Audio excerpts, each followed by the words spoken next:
The manhwa begins with a passionate night between a man and a woman. He calls her name passionately before going in for a kiss and finally picking her up and throwing her onto the bed, gripping her hand tightly as he plasters kisses all over her body. The next morning, as he opens his eyes, he sees the lady he'd shared a passionate night with getting dressed. The lady with a smile on her face expresses how glad she is that he still remembers her name even after 3 years. He questions her pride since she'd used a dirty method as drugging him, and she responds asking if she could ask for a favor. He's instantly irritated by her reaction, and she responds that she'll proceed to make a police report, but not without reminding him that Fu Corporation was talking to an overseas partner, and if what happened that night got out, it could put Fu Corporation in a bad spot. He demands she tells him what she needs, and she says she'd just got back to the country so she needed 10 million. Without hesitation, he writes her a check, and as he hands it over, he reminds her to take the pills to avoid a chance at pregnancy. He leaves and she drops to the floor, her mind overwhelmed with guilt and disappointment in the turn of things. She soon gets a call from her father asking if she'd already gotten the money for her brother's surgery. He informs her of her sister's missing after their company's financial difficulties and her mom, who's still in the hospital after knowing her brother had met with an accident due to drunk driving. He tells her he wouldn't have called her from overseas if he had any other choice. He breaks out into tears as he reminds her that she had been in a relationship with Jingshin for 3 years, and he could help their company, but she stops him and says she will find a way to save their company. Later, she stands in front of a familiar building. She gets faint memories of their past together, when they were just 2 innocent youths in love. Her fingerprint, which was once recorded on the lock, had been removed. In complete desolation, she drops to the floor and her once lover appears, but he doesn't acknowledge her and instead walks past her. Out of desperation, she found herself grabbing onto his shirt pleading for help. How fit her once peaceful life become this troublesome? In a condescending tone, he asks if she's finished the 10 million so quickly. She apologizes for what she'd done 3 years ago and reminds him how kindly her parents had treated him all those years and if he at least wouldn't help them. The man, now getting irritated, grabs her jaw, reminding her how much shame she'd brought him long ago, and also clarifies that he hadn't gone after her family. Instead, he returned a favor long ago, so she had no right to come to him asking for help again. He asks her if she'd like to sell another night, and she agrees out of desperation, but it only irritates him even more that he pushes her and asks her to get lost. He slams the gate in her face, and she gets another call from her father informing her that their company will have to be declared bankrupt if they don't pay up their loan before the next week, and she assures him that she'll bring the money to him. This time around, she goes to Fu Corporation asking to see Fu Jingshin. She begins to feel dizzy, and eventually she ends up falling to the ground. In the board meeting room, the leader of the Fu Corporation sits quietly when a staff member comes to inform him that his first love had passed out at the lobby. As she lays unconscious, Mr. Fu appears and picks her up, and as he holds her, he can't help but notice how light she'd gotten. He wipes her face with a towel, and when he notices consciousness slowly returning to her eyes, he gets up hoping to leave before she could open her eyes, but before he could leave, she calls out to him. He asks if that is now her new approach, but it wouldn't matter since whether or not she was alive no longer concerned him, but she reveals something rather shocking. Pulling out an ultrasound card, she declared to him that she's pregnant, already 4 weeks gone. Looking at the ultrasound card in her hand, he demands to know what she wants, and she tells him that their company was facing financial problems and only he could help them. "Let's get married," she proposes with so much determination, but he asks what makes her think he'll agree. She reminds him that his family was the most prominent in the whole K-City, however pregnancy before marriage wouldn't be accepted in his family. She tells him she knows he wouldn't care and asks what his grandfather will think instead. She tells him Gu Corporation will willingly contribute 50% of their profit to Fu Corporation as long as he agrees to save Gu Corporation, and she'll divorce him after she births the child, and she will be careful not to bring any problems to his company. He grabs her hand and sarcastically he asks, "Should I thank you for thinking about my company?" She asks what his decision will be, and he agrees to go according to her proposal. He reminds her that the only reason he'd agreed was because of her pregnancy and her identity will be kept a secret so her name wouldn't be mentioned, and she agrees. They go to the Civil Affairs Bureau to register, and Mrs. Gu recalls how much she'd dreamt of getting married to Jingshin, and now it was happening, but on very different terms. The man of her dreams standing right beside her, but looking very cold and distant. If only she could turn back the hands of time. After registering their marriage, he informs her that he'll have to head to France on a business trip after that, so his driver will send her to the North City villa, and he assures her that his account and finance team were in Gu Corporation currently. Later, as she steps out of the shower drying her hair with a bath towel, she spots Fu Jingshin, and he tells her his business trip was cancelled last minute. He looks down at her sleep robe, making her flustered, and she immediately goes to bed saying she's tired. Fu Jingshin puts out his smoke and goes to her, reminding her of her new identity as his wife. She pleads with him to let her go, but he doesn't stop until she almost cries. After leaving a visible bite mark on her neck, he asks her who else is allowed to touch her if not him, and if it's Ji-young instead. Nyen tells him it had nothing to do with the other person and it was just her. He reminds her how she was with the same man for 3 years in Seattle, and if it wasn't enough that she got back to her country and still missed him. With tears already forming in her eyes, she reflects on how Ji-young was a thorn in his heart he'd never let go of.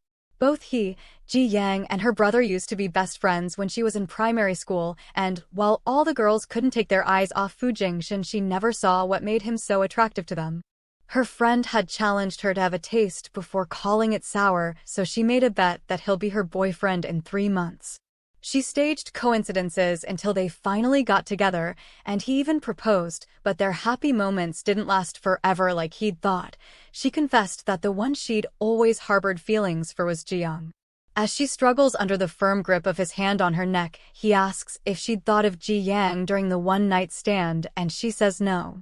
She tries to explain what had happened in Seattle, but he interrupts her and says he doesn't want to listen, and he had no interest in dirty stuff, leaving her alone on the bed sobbing. The next morning, as the soft rays of lights meet her body, she wakes up to an official call. The person on the phone informs her that the head of the Zhao Corporation had called to inform them that they will no longer be supplying them with the essential oils. She asks to have an appointment made for them to meet, and the person calls back to inform her that he'd said she could join him to have lunch with his daughter. She arrives at the venue and unexpectedly meets Fu Jingshin. She also meets the CEO's daughter, who had unreciprocated feelings for Fu Jingshin during their high school days. She takes her seat and tries to persuade Mr. Zhao to continue the supply of essential oils to Gu Corporation. Zoa Meng speaks of how capable she is and proceeds to detail how in high school she didn't hold any affection for Jingshin, but she still placed a bet with her that she'll make him her boyfriend, and they got together shortly after that. She also mentions that they'd separated and Gu Nen had gone to Seattle with Ji Yang. Provoked, Fu Jingshin slams his drink on the table and orders her to get lost. Zhao Ming apologizes to Gu Nen, saying she didn't know she hadn't told Jingshin the truth, and since he wanted her to leave, they'll talk later. Faced with so much humiliation, Gu Nen decides to leave, but Jingshin orders her to remain where she is and corrects his statement, turning to Zhao Ming and asking her to get lost. Both father and daughter are both escorted out, and Gu Nen takes advantage of the opportunity to apologize for everything Zhao Ming had said. Fu Jingshin teases her and says he thought she being so full of ego will never say sorry, and she says that was her before and now she'd become a nobody. She tries to leave, however Fu Jingshin stops her and says she's now carrying his child, so he'd have to make sure she eats before leaving. As Fu Jingshin watches her, he recalls how she'd like to ask him to feed her chicken wings and he'll just ask her to eat it herself. He smiles, thinking her taste was still the same, and she reflects on how she hadn't seen him smile for a long time. She finishes her meal, and Fu Jingshin tells her from that day forward she'll have to eat on time, and also make sure her weight isn't dropping, else he'll pull his funds from Gu Corporation. On her way out, she runs into Zhao Ming, who shames her for approaching Fu Jingshin again after 3 years. Zoa Meng lets her know that Fu Jingshin is no longer interested in her, but she just laughs and says she'd never understood the saying that a sick tiger is usually bullied by a dog, but thanks to her she now did. Zhao Ming tries to hit her in the face, but Gu Nian blocks her hand and tells her she'd found a new supplier and she'd thought of giving her company another chance, but it seemed like they weren't interested.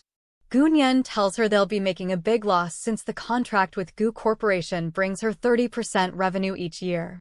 Gu Nian visits the hospital and tries to console her father, who continuously blames himself for her brother becoming a handicap and for the company's difficulties. Nian Nian persuades her father to stop smoking, assuring him that she'll find the best doctor to treat her brother. Her dad asks how she'd managed to get Jingshin to get married to her, and she tells him she'd told him she was pregnant. Her father again apologizes for what she has to go through for them. Her father convinces her getting pregnant wouldn't be a bad idea since they were both in love and their whole family will be doomed if he found out that she was lying about being pregnant. However, Gunen still feels sick whenever Fu Jingshin gets close to her, and it was only thanks to the paralyzing effect of the sleeping pill that night could unfold like that, and she usually doesn't remember what she does immediately after taking the pills. She steps out and her secretary informs her that she'd contacted the new essential oil supplier, and he was from Jing Corporation. She immediately recalls how her friend had told her that he'd gotten her pregnant and left her, so she snuck into the male hostel and sprinkled pepper in his underpants. In a new scene, Gu Nina goes to meet with the new supplier. She asks if she could purchase the batch of essential oils from him, and he says he's surprised that she would want to make a purchase from him. She pours a wine and tells him she hopes he'll forgive her past actions. She gulps down the glass of wine and he smiles as he watches her. He gets up and says since he has a good memory, one glass of wine wouldn't be enough to make him forget. He rubs her lip with his finger and admits that he has a ball to attend, but he had no partner so she could go with him and they could both discuss her proposal. She accepts and asks him to let her get changed at home, but he tells her he'd prepared for her. They arrive at the ball and Fu Jingshin arrives shortly after. Jing Rui suggests that they say hello to Fu Jingshin and she immediately asks if Fu Jingshin is his target. As he runs his hand down her face, he turns to find Fu Jingshin watching them with a cold look. He introduces Gu Nen as his partner for the night and also asks her to say hello to Fu Jingshin. With no other choice, Gu Nen extends her hand forward. Fu Jingshin says hi before leaving to meet with his other business partner, and Gu Nian informs young Master Jing that his plan wouldn't work since she was now a nobody to Jingshin. Some other businessmen come to speak to the young master, giving Gu Nian a chance to go out for some fresh air. The moment she steps out, a pair of strong arms picks her up, taking her into the toilet. Fu Jingshin demands to know what her relationship is with Zhang Rui. Pressing hard against her face, he asks again, and she tells him he's her new business partner since the Zhao Corporation wouldn't supply Gu Corporation essential oils. Fu Jingshin asks if she maintains such a close relationship with all her suppliers, and she remains quiet. They overhear the men speaking about how Fu Jingshin hadn't even paid any attention to Gu Nian, and no man would ever take a second look at a woman who betrayed him. Moreover, she still had an affair with his best friend. Fu Jingshin pulls her to him and bites her ear, affectionately reminding her of her new identity as his wife. He tells her there are things that can't be done by Mrs. Fu, and he doesn't want her going to a ball with any stranger, and she tells him she understands. He tells her he doesn't want to see the dress ever again because it is ugly and he'll get his own people to get her clothes ready every day, so she should follow him home now to go get changed. She tells him she'll return the dress to Jing Rui and will make sure he never sees it again, but the next day she spots pieces of the dress on the floor. Fu Jingshin scolds the dog and orders someone to clean up the pieces on the floor, not before speaking of how low quality the dress is. In the afternoon, Gu Nian presents him with a check apologizing for damaging the dress, but he asks her to keep the check and says collecting a dress back from the woman he likes isn't what he'll do, and she just asks him to stop joking. He tells her that with the issues her company was facing, she'll need at least 200 million to solve the problem, and he could invest in her company. She tells him she knows that his act of kindness will come with a condition. He tells her he wants her, and he is so interested in her that he wants to keep her by his side, and he could even offer her to be his wife. She declines his offer and says she'll find another way to solve the financial issues of her company, and he scornfully asks if she's still waiting for Fu Jingshin to help her. She reminds him of how Fu Jingshin had ignored her so he wouldn't be able to hurt him by having her. He tells her it's too late for her to now reject him because the news that they'd gone to a ball together and spent a beautiful night together had already gone viral. Remember, my offer is always valid. Gu Nian, you will come to me, he says before leaving. Gu Nian worries about Fu Jingshin pulling his funds from Gu Corporation if he gets angry because of Jing Rui and if he also finds out that she isn't pregnant. Faced with all these worries, she was left with no other choice than to devise a way of getting Fu Jingshin in bed with her that night. That night she got out of the shower and changed into her usual sleep robes, but Fu Jingshin just walked in without acknowledging her. She explains to him that nothing had happened between her and Jing Rui, and he tells her that if he trusts her he'll trust her without her explanation, but if he doesn't her explanation will be pointless, and he slams the door. Looking in complete desolation, she pours a pill onto her hand, and then goes in to drop his pajamas with a sexy black lingerie. She tries to leave, but he grabs her hands and after pinning her to the wall he asks if she was wearing that to seduce him. With her hand wrapped around his neck he kisses her and then takes her into the room. As he slips his hand further into her dress, she gets flustered, and in his mind he questions whether nothing had truly happened between Ji Yang and her when they left for 3 years together.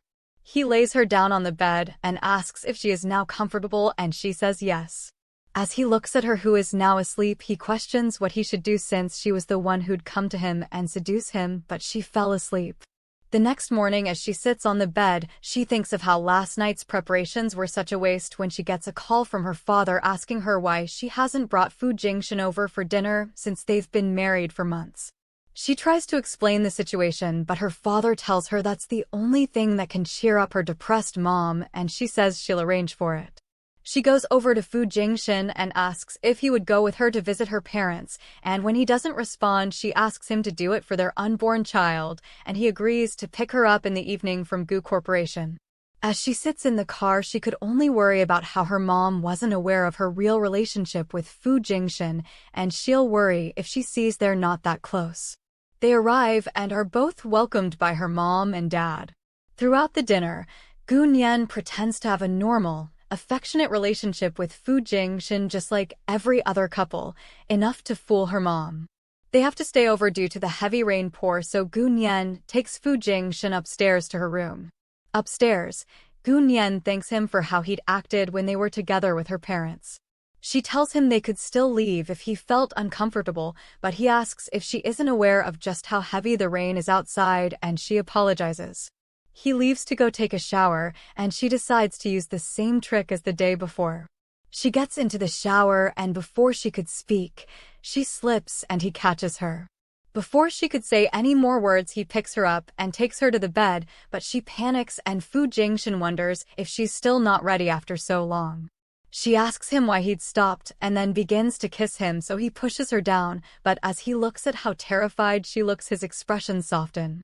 He tells her they need to stop there, and her face has already gone pale, so they'll talk tomorrow. He gets up and she apologizes, but he asks her to go to bed while he takes a shower. After taking a shower, he gets out and spots her phone buzzing and asks if she's still the same as her mobile phone and was still missing Seattle, so that was why she'd rejected him. As he runs his hand down her face, she takes his hand and says his name, and he gets into the bed asking her to sleep now. At work the next day, Gu Nian thinks about what other medicines she could get when her secretary comes to her with the financial report after the Fu Corporation had invested their funds in, and she also tells her it might not be a good idea since there might be issues when it comes to repaying them.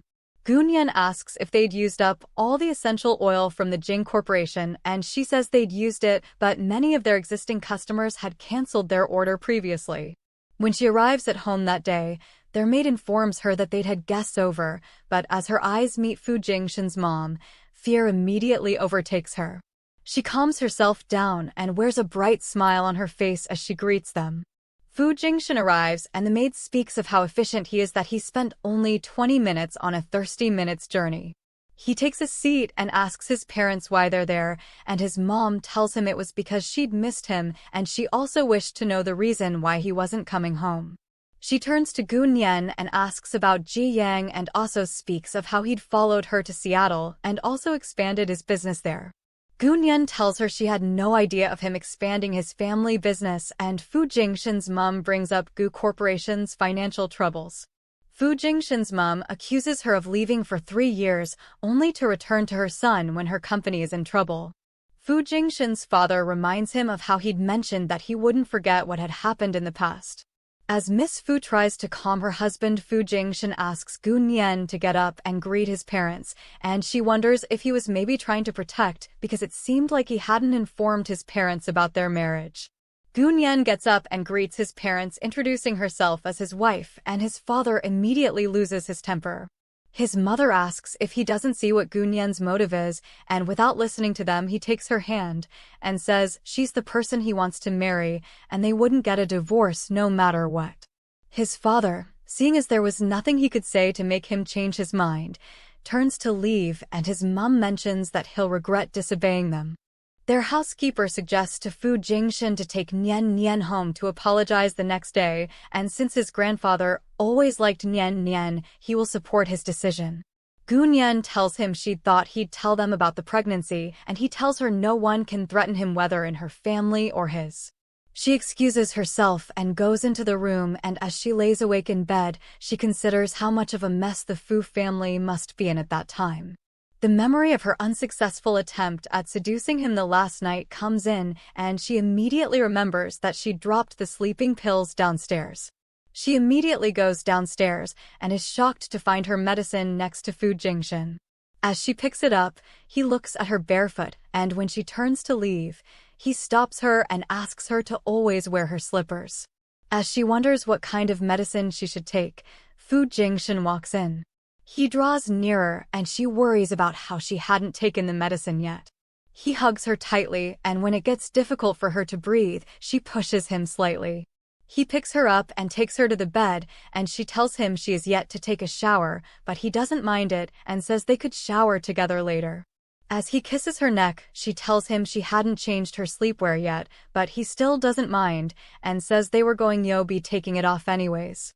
As she tries to come up with a plausible excuse to escape his firm grip, Ji Yang calls her.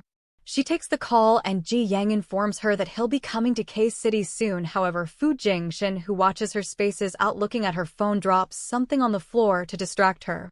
Gunyen tries to go take a shower, but Fu Jingshin stops her. His grip on her hand is so tight that it begins to hurt her, so he lets go and says he has something to do, so he'll head back to the office. Gunyen apologizes for not being ready, and he asks her to leave it because he wasn't interested in her. She brings up the other night and what happened a few minutes ago, and he says like a normal man he has needs, and she shouldn't forget that she'd been seducing him with her sexy lingerie and so on. Gunyen drops to the floor, reflecting on how she'd thought their relationship had improved significantly, but it was her imagination. Fu Jingshin sits in his car reflecting on the past.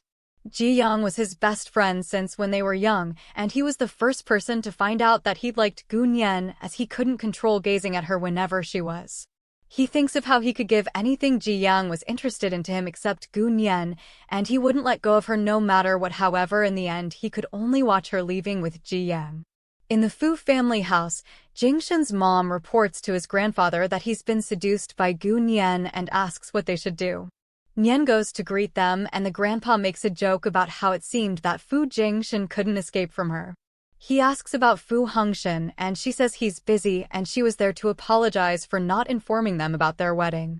Fu Jingshin's mom reminds Nian how she'd ran away 3 years ago and how she came back to him immediately when her company started having issues. Thinking about how his grandfather utterly detests when someone's cheated, Gunyen admits that she'd indeed gone to Fu Jingshin when Gu Corporation started having issues, and her getting married to him and getting his help were 2 different issues. Fu Jingshin arrives and his grandpa scolds him, asking if he wouldn't visit if Nian doesn't. Fu Jingshin asks Nian why she hadn't played chess with their grandfather and sits her down. After a round, Fu Jingshin's grandpa's praising Gunyen's skills at the game and says she'd gotten better over the years. He asks Fu Jingshin to see him in the garden, and he makes sure to give his wife a kiss before leaving with his grandpa. Fu Jingshin's mom invites her to have a chat, and she agrees. She says she didn't expect she'll still dare to come back, and Nian tells her she was now back and as Fu Jingshin's wife. His mom asks her to stop playing innocent and asks if she thought she'll be safe after getting married to her son, but their family wouldn't accept a dirty woman like her. An image from when she'd been abused comes to her head, and she tells her she was much better than her, and if only the Fu family knew what she'd orchestrated. His mom reminds her that she was his mom and she'd also been married to his dad for years, and she asks whose side she thinks Fu Jingshin will take. However, this time around, Gunyen is determined to not be the same little girl from 3 years ago who'd gotten played around by her. His mom tells her they were the Fu family and wouldn't accept anyone from the streets, but Gunyen tells her she has no intentions to leave. Gunyen advises her to know what she's doing, and for the sake of Jingshin and the Fu family, she wouldn't expose what she'd done to her, else she wouldn't mind letting everyone know her true colors. At this point, Fu Jingshin and his grandfather return from their discussion in the garden, and his mom leaves them to help with the dinner preparations. Gunen asks what he'd discussed with his grandfather, and he says it was job-related. Hiding that his grandfather had asked what was going on between them since he'd heard she'd come to him for Gu Corporation, and he confessed that she hadn't come to him and instead he'd set a trap forcing her to come to him. Do you think she'll forgive him when she finds out it was his plan all along? Stay tuned for part 2 and leave a comment telling how much you'd enjoyed the story. Subscribe for more recaps and insights into your favorite MANHWA. Thanks for watching.